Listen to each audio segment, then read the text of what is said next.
Welcome, everybody. My name's Sara Richardson. I'm a BU National Manager. Thank you so much for joining us for this webinar, Fostering Growth Mindsets in the Early Years, Supporting Children and Educators to be Confident and Involved Learners. Today, I'm coming to you from the lands of the Kaurna people, and I'd like to acknowledge and pay respects to Kaurna elders past and present, and also acknowledge all the lands we are joining from today, and invite you to acknowledge the land that you're on, either in the chat or in any way that you feel comfortable. Today, we are very excited to be joined by panellists Fiona Boylan and Tess Herring, and we'll hear a little bit more from them later on. Fiona is a lecturer and researcher in early childhood education at Edith Cowan University, and Tess is the service manager at Tumut Community Preschool, and they've both got some very interesting things to talk to us about growth mindsets.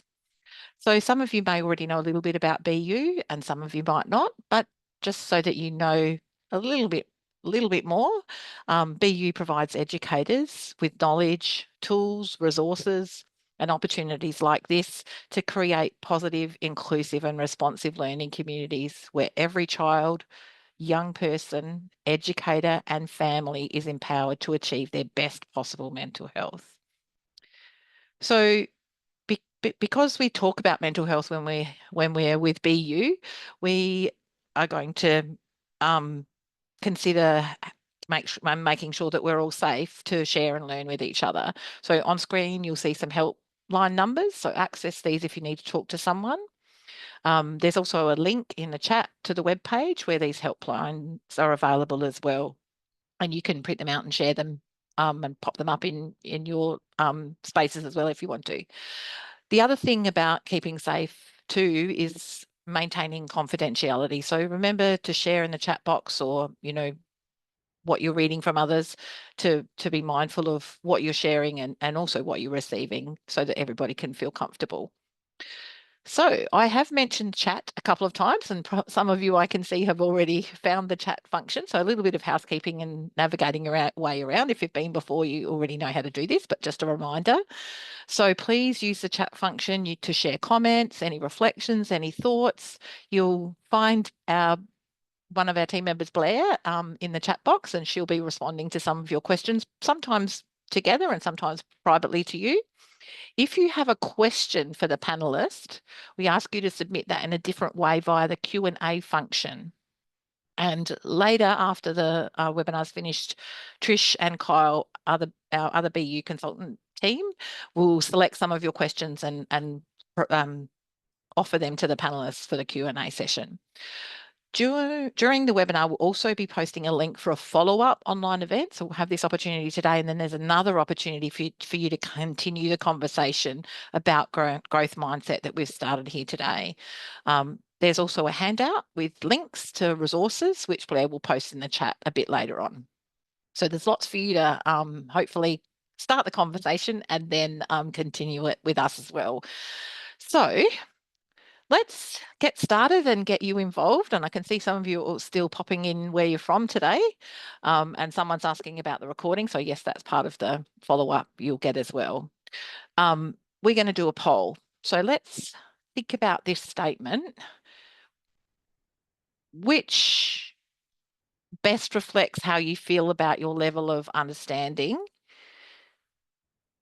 and also your practice, so what you know, but also what you do to support growth mindset. So you don't feel confident at all, don't know much, you're a bit unsure, you know a little bit, you'd like to further your understanding and your practice, or you feel really confident in understanding and implementing strategies to support my own and other people's growth mindset.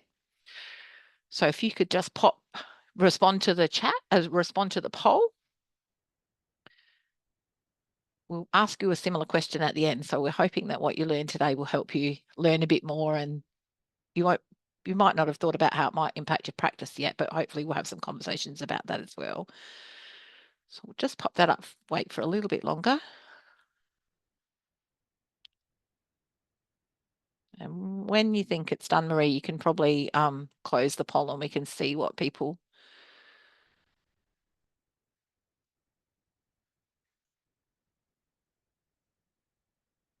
I'll put the results up. There we go. So few people not really sure. Some people not very confident either, but fair few of you are really keen to further your understanding, which probably makes sense because that's probably why you're here. And I'm really sure that that will happen. And there are a couple of people who are here who know a fair bit about growth mindset already, and also some strategies that they're putting in place. And I know when we listen to Tess and Fiona, there'll be a whole lot more of those. So hopefully, even if you're confident that you're already doing some things, there's opportunity to confirm your practice, but also to learn some more. All right, thanks for that, Marie. So we'll close the poll now. So let's get started. And I think what we really want to do is start hearing from Fiona and Tess. So I'd like to introduce Dr. Fiona Boylan. So, and I'm going to invite Fiona to tell us a little bit about herself and then maybe respond to the question about why growth mindset is important for our own well-being and the mental health of children and adults that we work with. And also, I think, I'm sure as you do that, Fiona, you're going to talk about what growth mindset is, because that'd be really great to set the scene with that. So over to you, Fiona. Thanks, Sara, and thank you everyone for taking the time to come along today. I'm coming to you from Whadjuk Noongar country in Perth in Western Australia. And as Sara said, I'm a lecturer and researcher at Edith Cowan University in Perth, Western Australia. And I'm really thrilled to be here today to be able to share what I know about growth mindsets and to inspire you to start to implement some of the practices that I'm going to share with you today. A little bit about me. So I was an early childhood teacher for 25 years before I moved into working at a university.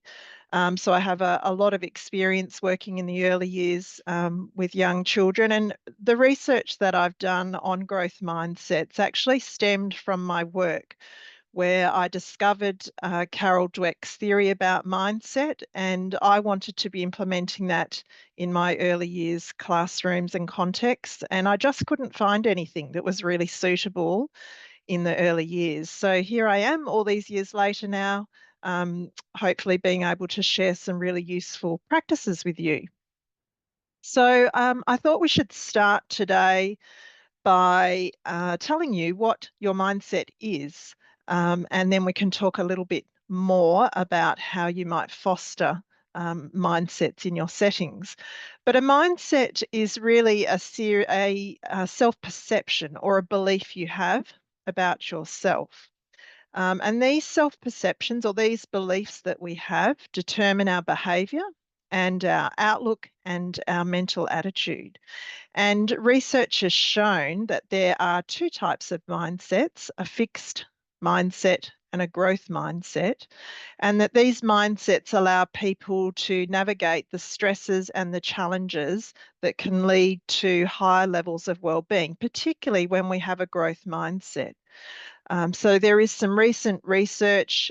This was actually conducted with college level students, but this research showed that individuals with a growth mindset in particular are less prone to mental health problems than individuals with a fixed mindset.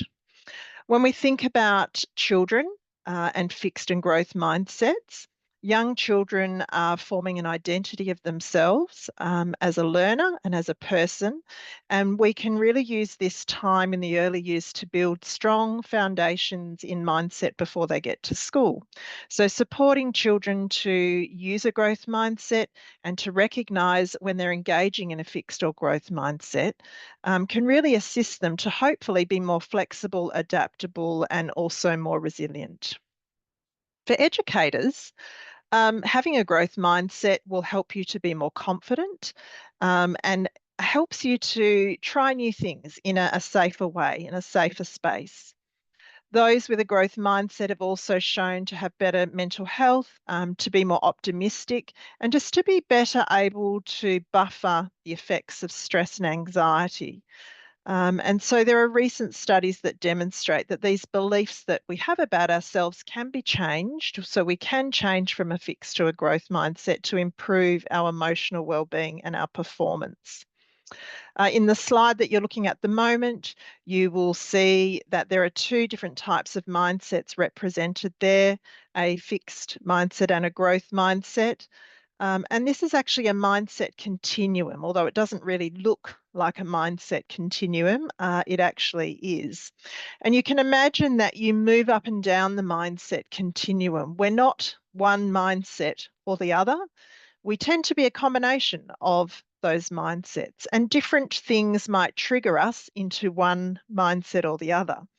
So if you have a fixed mindset response to something, you tend to believe, for example, that your intelligence is static. So if we're thinking about learning here, a fixed mindset person tends to have a desire to look smart, and therefore they have this tendency to avoid challenges, to give up easily when they face an obstacle, to see effort as fruitless, but also to ignore feedback, and they often feel threatened by the success of others. And so as a result, they tend to plateau early and achieve less than their full potential. Those with a growth mindset believe their intelligence and abilities can be developed. And so that leads to a desire to actually learn, and therefore a tendency to embrace challenges, to be more persistent in the face of setbacks, to see effort as a path to mastery. So that understanding that if we apply the right effort, we'll improve. They learn from criticism, and they will find lessons and inspiration from the success of others. And so as a result, they tend to achieve at higher levels. So when we're thinking about this mindset continuum, we might be more growth mindset oriented, for example, for reading than we are for maths. And we quite often will label ourselves in that way, where we might say, I'm never going to be good at maths. I haven't been good at maths in my life. I'm not going to get any better at it. So it's important to think about the kind of language that we're using around young children when we're saying those sorts of things, because it can pigeonhole children into a certain place where it's hard to move away from that. So thinking about mindsets, I think it's really important to understand that when you're working with young children, your mindset can actually have a really big impact on the environment that you create, and also the mindset of the children that you're working with. So shortly we're going to be looking at some of the principles that I developed as part of my research. And those principles are really like rules of thumb that you can use in your settings all of the time, that can support you in fostering young children's growth mindsets. So when we think about fixed and growth mindsets, a nice way to think of them is either as limiting you or providing opportunities. So when we have those fixed mindset responses, to something that might trigger us, often we walk away, we give up, and we don't pursue something. And so that's a limitation for us. It's the same for children as well. When we have a more growth mindset response to something, we can tend to view this as an opportunity to improve, to get better, and to make progress towards something. So we see that there are really strong connections between being able to recognize when we're engaging in fixed mindset thinking, being able to switch that into growth mindset thinking and belief, and the effect that that might have on our well-being and our mental health, and those limitations and opportunities that it might provide for us as learners, and for children as learners as well. So the language that you use is also something that we're going to be touching on shortly. The environments that we set up, teaching children about the brain. These are all really important things that the research tells us we should be doing to foster growth mindsets. But then we have to think about, what does that look like in the early years? How can we adapt that to be suitable for really young children? And what does that mean for educators in terms of their practice and the way that they might foster and implement mindset theory in your setting? So when we're thinking about those beliefs that we have, we can think about it a little bit like an iceberg.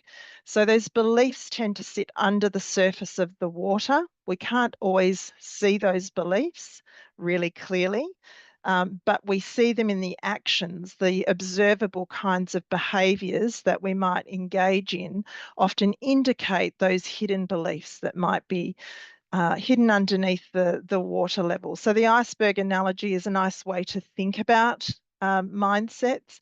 And we can't always see what someone is thinking or believing, but the actions that they engage in really help us to start to think about, is this a fixed mindset behavior or is it a growth mindset behavior? And one of the things that quite often happens too is the self-talk that will go on in our heads. And so, as educators, recognizing for yourself when you're engaged in that very negative self talk that is connected with fixed mindset thinking, along the lines of, I'll never be good at that. It doesn't matter how much I try, I'm not going to get better at that. I've always been told that I'm not smart enough for that, or I just can't achieve at that. And recognizing that fixed mindset talking is important, and thinking about how you can switch that into growth mindset self talk. And then as an educator, of course, that means with young children thinking about how you recognise that self-talk in young children, perhaps before they're even talking. What does that look like in terms of behaviours that they might be engaging in? And what can you do as an educator to support children to switch from that more negative self-talk to that more positive growth mindset oriented self-talk, to open up and create those opportunities for learning and achieving, and to develop children's self-confidence and self-efficacy. So I think I'm probably at the end of my explanation there, Sara. Yes, Fiona, I'm nodding away and you can't see me, but and so what I guess you've already started to talk a little bit about some of your design principles, and so I think and given us a little bit of a taster about this, but it'd be really good for you to perhaps give us a little bit more information about what you found in your research, I guess, that supports the development of children's growth mindsets. You've Mm. talked to us about how important ours is, and then you've started to begun that conversation about what we can do to support children. So it'd be great to hear a little bit more about that. Absolutely. I'd love to share that with you. So you'll see a slide that's coming up on the screen now, and these are the 9 design principles that I developed as part of my research. So my research was working with a group of early childhood educators.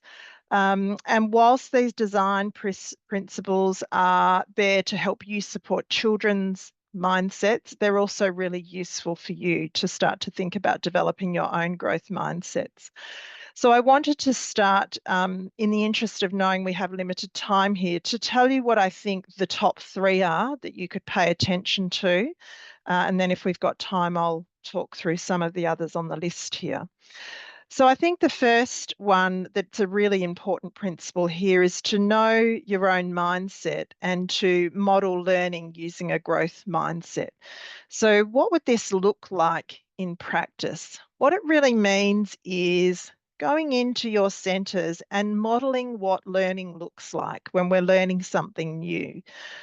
So, for example, if you're learning Pilates or you're learning yoga or you're learning how to sew or to knit or whatever it might be, going in and sharing with the children that you work with what that learning feels like and looks like. So, when we learn something new, quite often we have to put a lot of effort in and a lot of practice in to get better at that.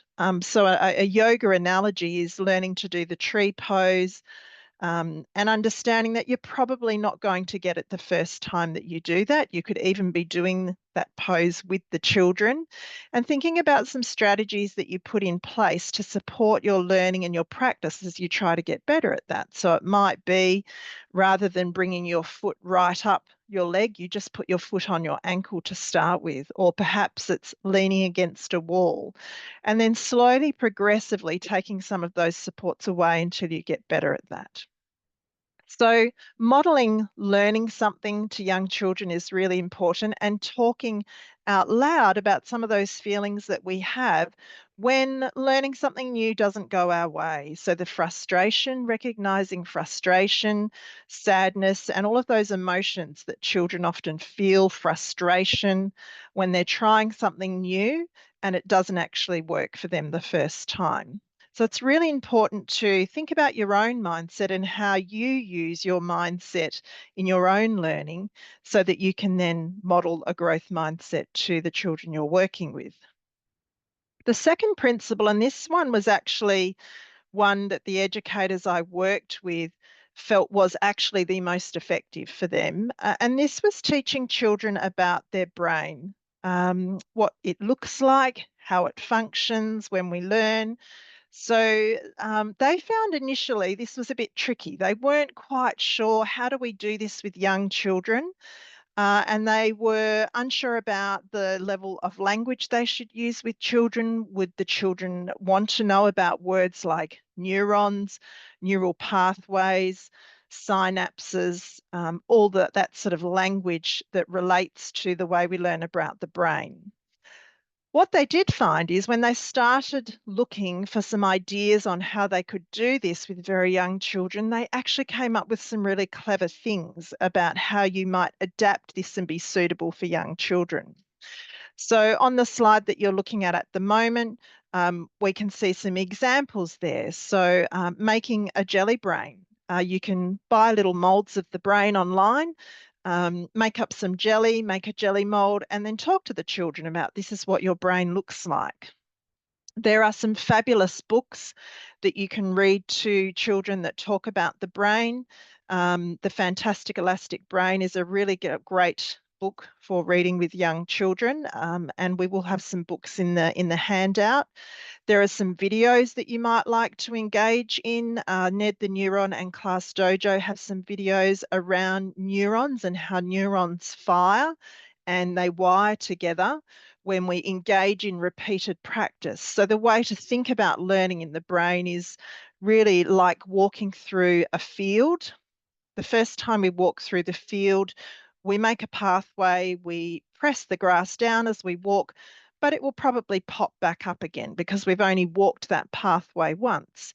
When we repeatedly practice something, we actually strengthen those neural pathways. And so that pathway starts to flatten more and more. So the grassy field analogy is a nice way to think about what's actually happening in our brain when we learn.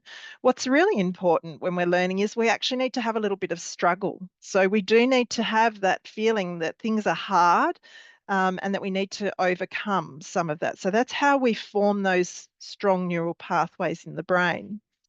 The educators had a go at making neurons with pipe cleaners. They used images. They used the analogy of my brain is like a muscle. So for my brain to fire and wire together, I need to have some of those difficulties.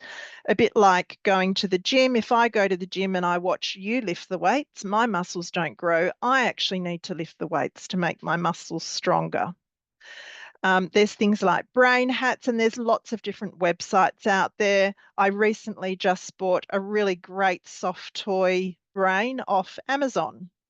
And I also got a neuron, a little soft toy neuron. So there are some really great resources out there that are being developed for young children to talk about their brains. The third principle that I think is a really important one that you can really start thinking about straight away is the kind of feedback that you give to children.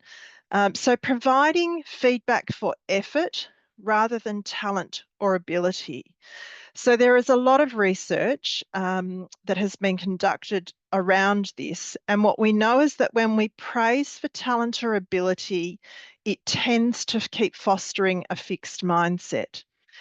Whereas if we praise for effort and we notice the effort that children are putting in when they're trying to learn something new, we tend to be fostering a growth mindset. So for the child who is a really fast runner, wins the running race, and we say, well done, you're such a fast runner. What we're doing there is praising for natural talent or ability, which sends a message to the child that if I'm not a fast runner, then I'm not going to be any good at this. So what we want to do is think about the effort, noticing the effort. You won the running race. I noticed you've been practicing and getting your starts right, or you were practicing to make sure you could run that distance, or you were practicing how to pump your arms when you were running. So we really want to focus our praise or our feedback in on the effort that children are putting into whatever they might be learning or trying out. So that's my top three. The other things that you can do, if we've still got a little bit of time, is to think about the kind of environment we're creating for children. We want to create an environment that allows children to make mistakes. So it needs to be a safe, supportive environment where they can try something, make a mistake, and to try it again. So that's another really important thing you can think about, and that might also be reflected in time. So, do we allow children time to try things out? Do we repeat some of the things that we're doing? So they might get to try it on one day, but they might actually get to try it again on another day.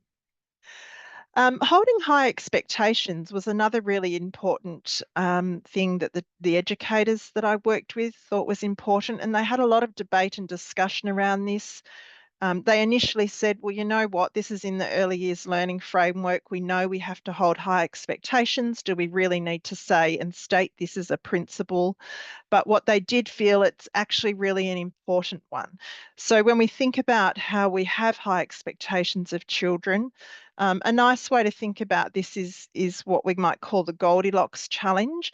So thinking about children's capabilities and setting experiences where they have that opportunity to engage in something that will cause a little bit of struggle, something that we could be there as an educator to support them with and to scaffold their learning and their attempts at trying something new, but to make sure it's not too easy, it's not too hard, and that they do have some success as they're attempting to learn something new. Another strategy we had there was setting goals with children and also assisting children with strategies for struggle, and using a common mindset language with parents and carers can also be really important. So you'll see on the screen there now, there are several resources that I have developed to support early childhood educators. So the Early Childhood Australia Research in Practice Theory has actually been around for a while. And you might already be using that. More recently is the new book that I've written based on those principles that I was just talking you through. This book was released in September of 2024 and it's now available at essentialresources.com. And this book talks more about what mindset theory is, but also gives you strategies for each of those principles that educators have tried and shared with me. Thank you so much, Fiona. I know that was a quick whirlwind of your design principles, and I'm sure you could talk for a lot longer, and I'm sure we could listen for a lot longer too. So thank you for adding a few more in than we had planned to talk about. And it was interesting when you were talking, I was thinking about that whole idea of uh, uh, well, lots of those things, but effort and talent and Praise for effort. ability. Yeah. Yeah. And I was Yeah. thinking we even have to practice and maybe changing our language to even first of all Mm, notice, but then what words do we say because it feels a bit uncomfortable and we might make a mistake and all of those kind of things. So it's very much, and you've touched on this, how we can support children. We need to, embody those things or practice doing those things for ourselves as well. So thank you yeah. so much for giving us a taster and some ways where we can go next. Um, and I'm sure people have found that very interesting and useful, and look forward to, I'm sure they'll go exploring a little bit further, a little bit more. So as we move on to Tess, what I might get people to do is two things just to help us transition and so we can hear from Tess is maybe pop a couple of things that you're thinking about in the chat so that, is there one thing that you really liked about what Fiona said or something you're really interested in? The other thing you might want to do is have a quick wiggle or a quick movement.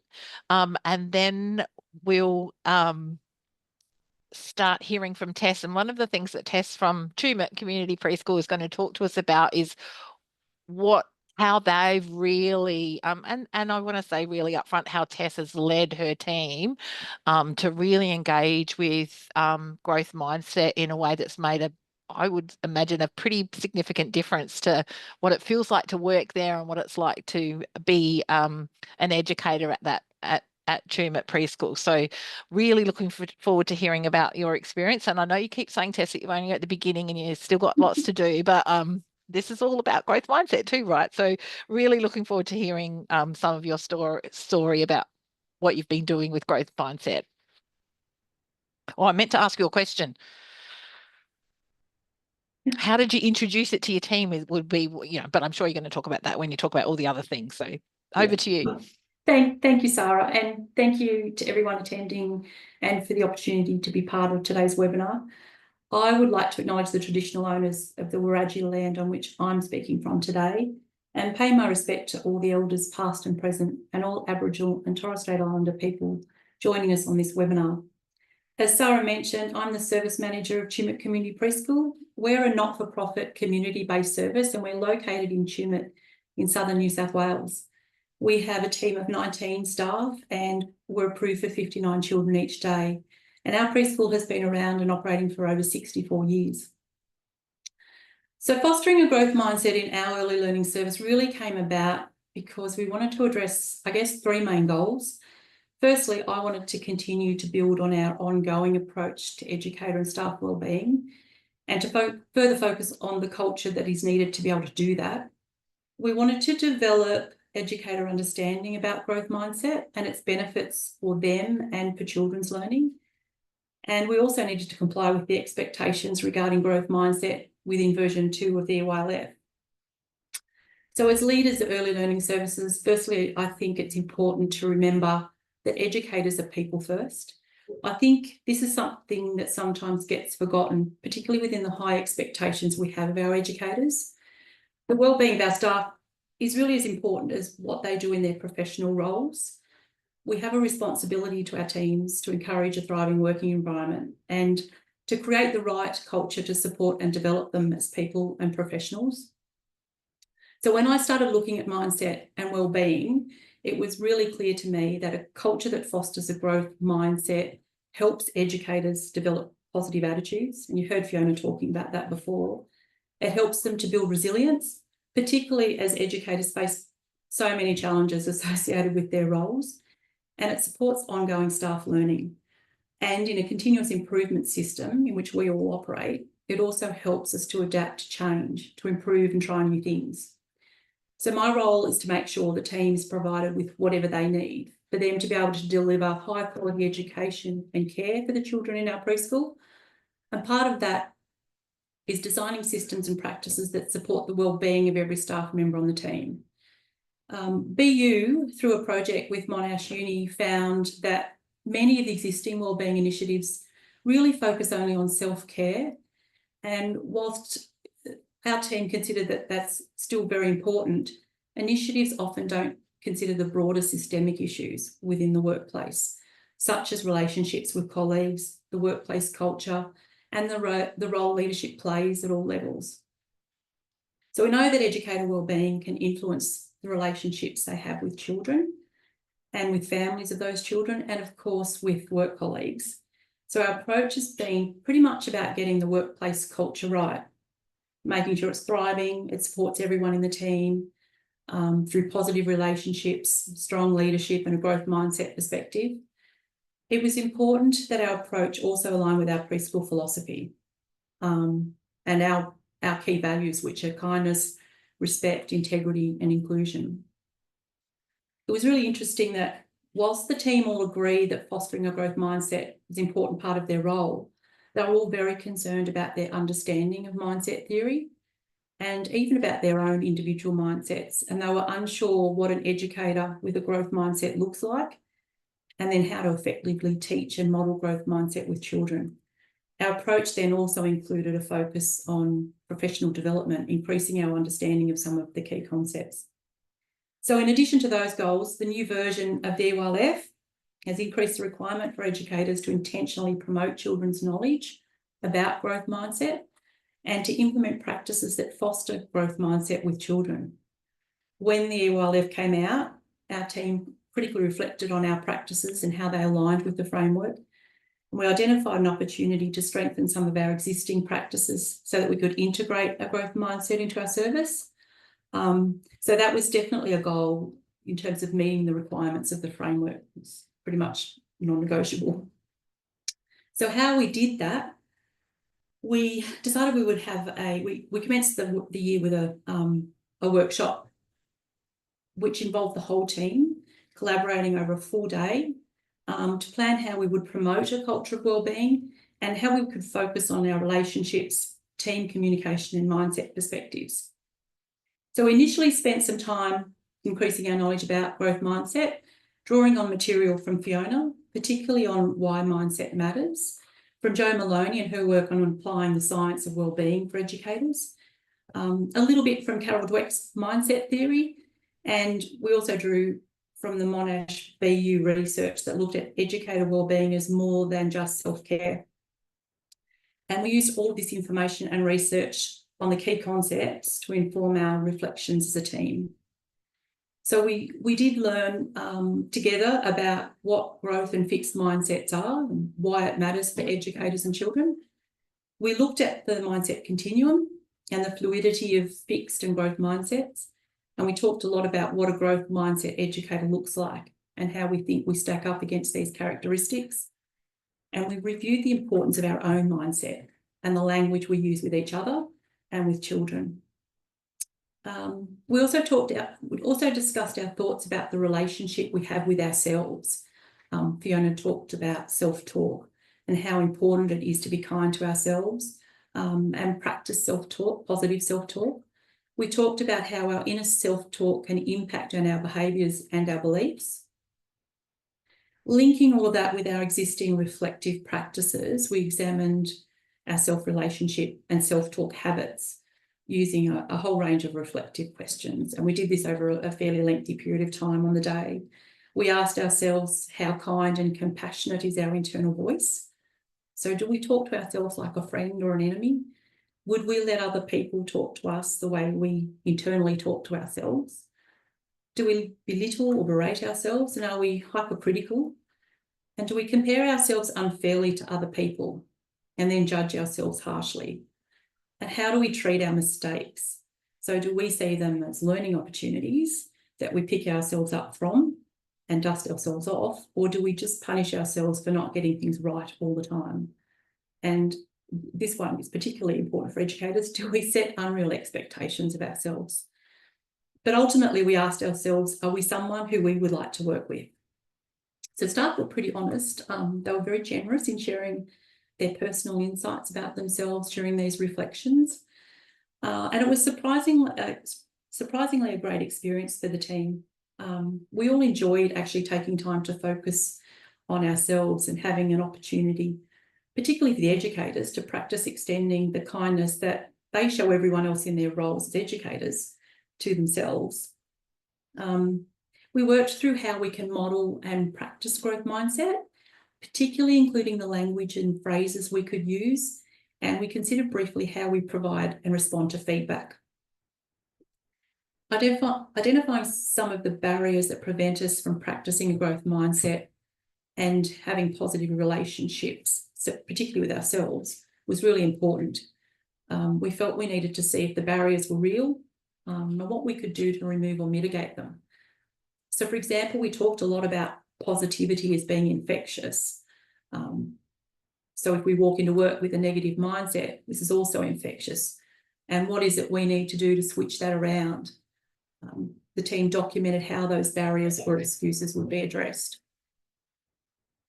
So as I said, the day was a lot of fun. It really needed to be, because as sometimes the discussions regarding wellbeing can be uncomfortable for people, we used the online quiz, which provided a really good platform for discussion about our own profiles and the common traits we found in the group, which was lighthearted and enjoyable.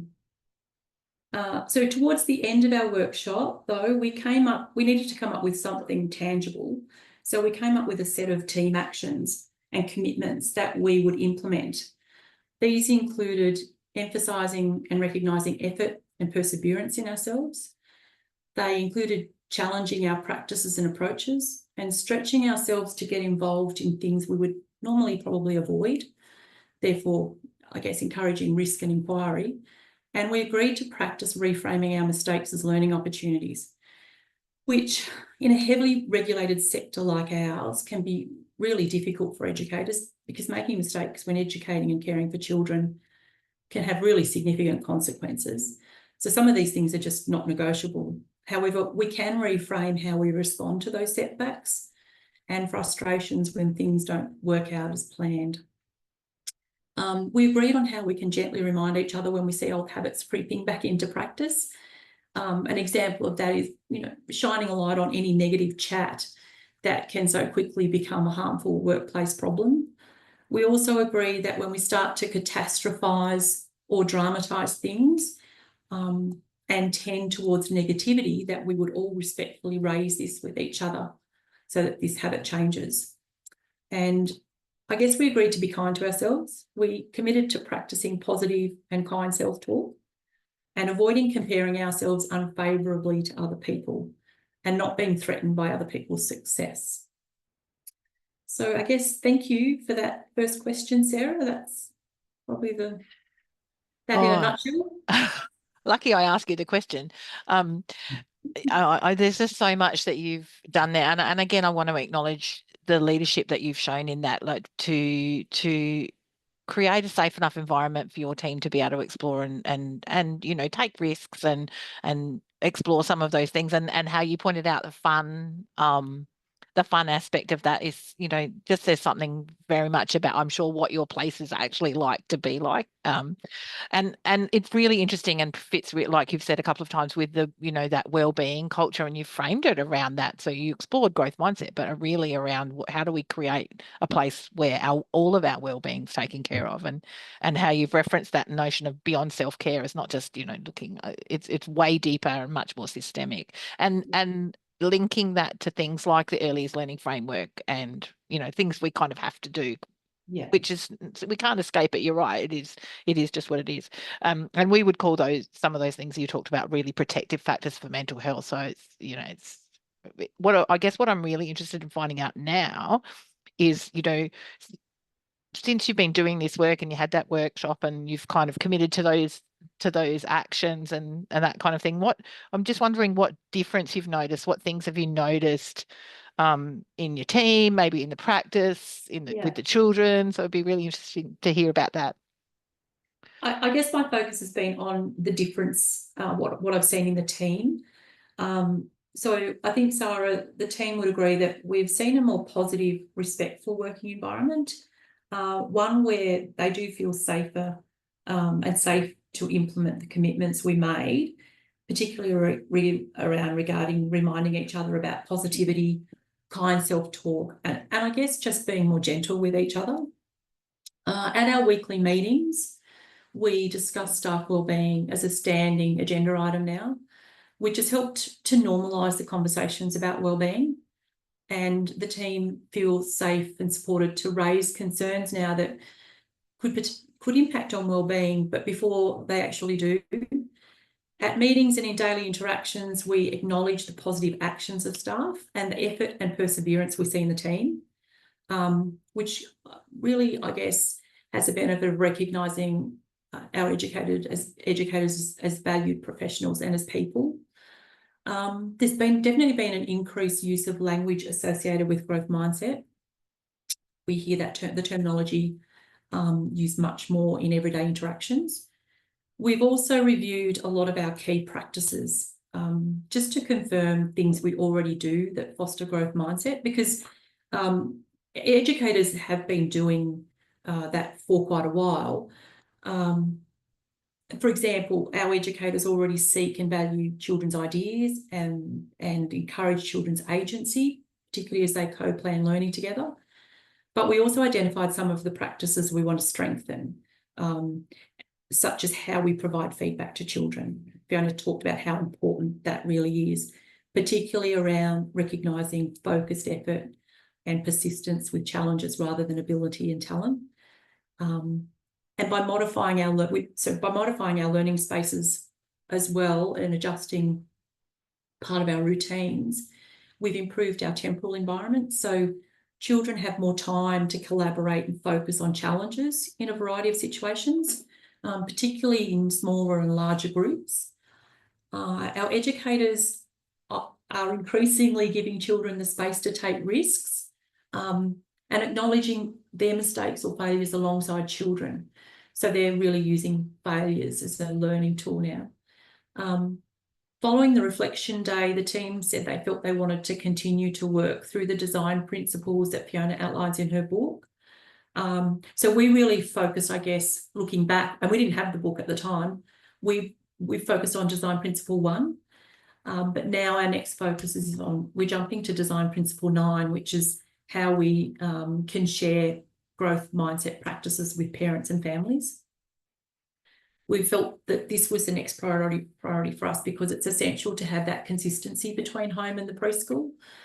And it's important, I guess, it's an opportunity to reinforce with families about how they respond to children and make them aware that the language and responses they use with their children also shape their child's mindset. And the team have also, I guess, identified and asked for professional development on feedback techniques. It's something we really struggle with.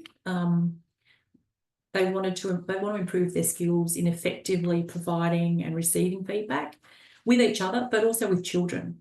And I guess that really aligns with Fiona's design principle 6, where educators, provide feedback on effort rather than on talent and ability.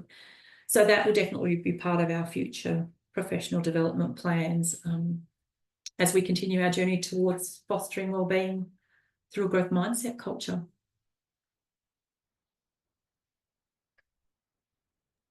Thank you, Tess. Yeah, lots of really interesting practical things. And actually, I was thinking about how it feels like you've done a lot. I really like how you're trying to tackle one thing at a time. Like it's not, it sounds like we're focusing on this now, and then we're going to focus on that now. And I think, because I think that overwhelm sometimes for people is very real, and it feels like it's too much and we can't do it. And if you just keep doing one thing at a time and just keep going, it's that perseverance, really, isn't it? And persistence that kind of, and being committed to it. Sounds like you kind of said, well, we're going to do this, so we're going to do this. Yeah, I think you have to make it fun. Yeah. And I think the great thing about the 9 principles that Fiona's put together is that you can jump between them. So you can pick which ones are relevant to you at that time, and which ones you're already addressing a little bit of, and ones that you maybe aren't. So you can use that, I guess, to tailor how you're going to tackle it. And it doesn't seem, as you said, as overwhelming because you can break it down into bits. Yeah. Yeah. That's great. All right. Well, what we might do is we might get Fiona to come back on screen too, and we're heading towards the end of the session, which it seems amazing. So while we're asking everybody to complete the final poll, which is the same question we ask you at the beginning, like hopefully you have learnt some things or have some new information to take away. What I'm thinking we might what I could ask both of you, Fiona and Tess, is what if there was one thing that you think attendees could take away from today's session? What do you think it would be? You can either answer. I think we've got time to ask that one, and then I'll ask the other question as well. Do you want me to go first, Fiona? Yeah, go for it, Tess.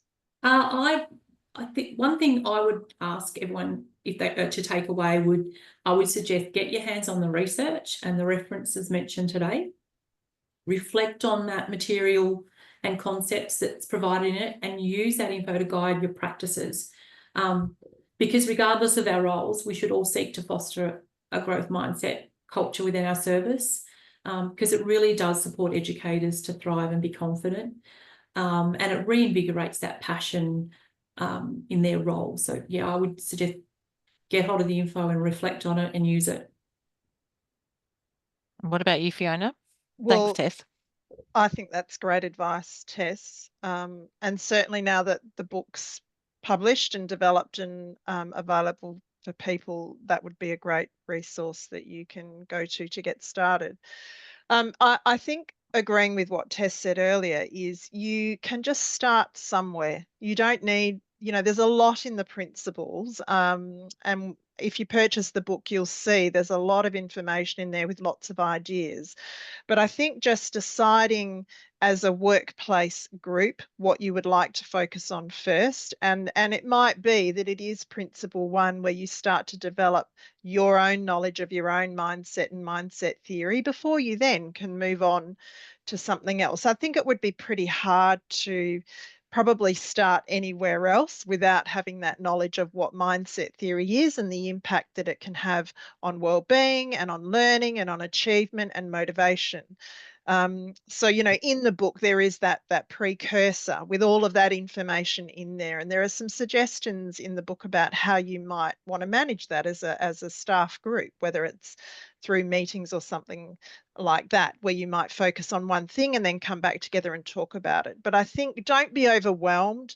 But one of the things I was very intentional about with this research was that I didn't want this to be lesson plans where I give you a set of things that you do, because if we work on fostering growth mindsets for 30 days and then we stop doing it, we're actually not fostering growth mindsets anymore. So the principles are there to be implemented all of the time, as much as we possibly can in the places that we're working. That's great. So let's have a look at the poll now and see how people are feeling after they've heard oh, look, that's so exciting. That's really great. So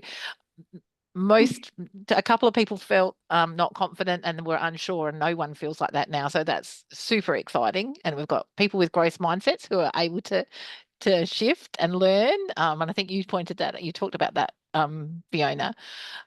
There's still people who are keen to learn some more, which I think we've given them lots of opportunities to think about that. And some people are increasingly confident too. So that's fantastic. So we're super excited about that. And I guess that leads me to my next question. We can probably close those responses now, because there's a question about, and I'll ask both of you to respond, and maybe Tess, you can go first. But I'll also ask people in the chat to pop your responses to this too. But what are you most excited about or looking forward to? So Tess, I'd really like to hear from you, and then maybe Fiona, but I encourage you to everybody else to pop in the chat as well what they're looking forward to or excited about. I think the thing that's most exciting is seeing the educators embrace a different way of being, really, their own personal growth and changes, and becoming advocates for growth mindset for themselves and for the children. I think that's been a real positive, and I guess just an increased level of positivity in the place is a real benefit, I think. So that's what I'm most excited about. I think for me, certainly the most exciting thing for me was to see this research have an effect on the updated version of the early years learning framework. When I first started looking at mindset theory and how I could implement it in my setting, and then, started my doctoral study, I don't think in my wildest dreams I thought that it would have an impact on an early years policy document. So I'm so excited that this is making educators pay attention and start to think about how can we actually do this in the early years, and what might this look like. The other thing I'm really excited about is where to next for this. So I've been engaged in a recent project where I've been working with some educators on how they can critically reflect using a growth mindset, where they were implementing some changes in alignment with the new version of the EYLF, and starting to think about how do I overcome some of those obstacles when we want to implement change. And it's never easy. As Tess mentioned, we have lots of challenges and barriers that we're up against in early learning. And so thinking about, as part of the critical reflection process, what does that look like, and what benefits does it have if you can critically reflect using a growth mindset? So I think there's so much potential for how this could be implemented in the early years. And where to next is, what other resources do early childhood educators need? Let me know, what is it that you're looking for besides the book that I've written? What else can we support you with? Yeah, that is exciting. I can't wait for that book or those resources. No pressure, Fiona.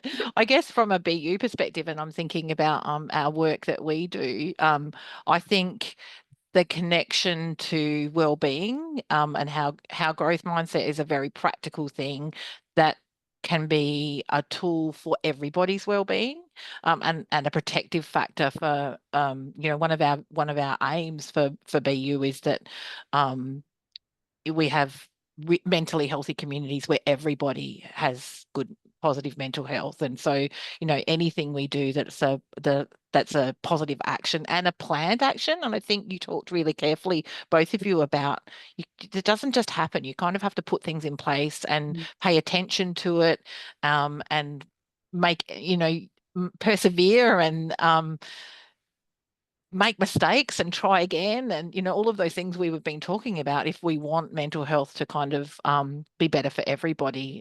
And Tess, I think you particularly talked about that, creating that real safe space where these conversations can happen and in ways that are make it really meaningful. So I'm really excited about that. I think it really fits with the vision we're trying to aim for as well.